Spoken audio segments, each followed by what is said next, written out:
দেশের ১২টি city corporation এবং ৩২৩টি পৌরসভার কাউন্সিলর অপসারণ করে প্রজ্ঞাপন জারি করেছে স্থানীয় সরকার বিভাগ। দায়িত্ব দেওয়া হয়েছে সরকারি কর্মকর্তাদেরকে।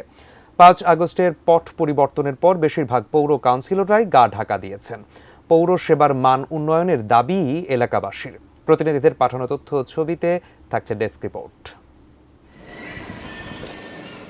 ঢাকার সাভার উপজেলার ধামরাই পৌরসভা প্রথম শ্রেণীর এই পৌরসভার বাসিন্দা ২.৫ লাখের বেশি। প্রজ্ঞাপন জারির পর দায়িত্ব সরকারি কর্মকর্তাদের হাতে, তবে এখনও কোনো কর্মদিবস পাননি তারা।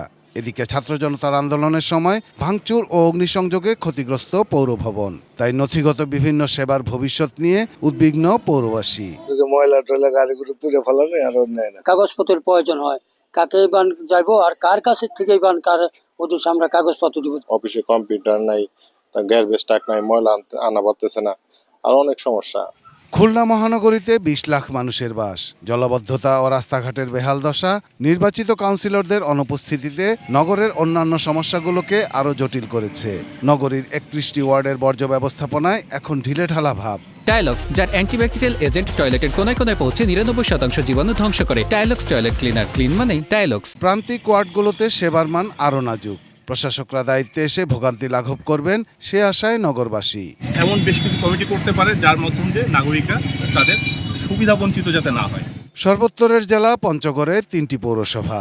জেলা শহর প্রথম শ্রেণীর হলেও দেবীগঞ্জ ও বোদা দ্বিতীয় শ্রেণীর পৌরসভা। তবে প্রতিটিতেই নানা সমস্যা। কাউন্সিলররা না থাকায় সে সমস্যা রূপ নিয়েছে চরমে।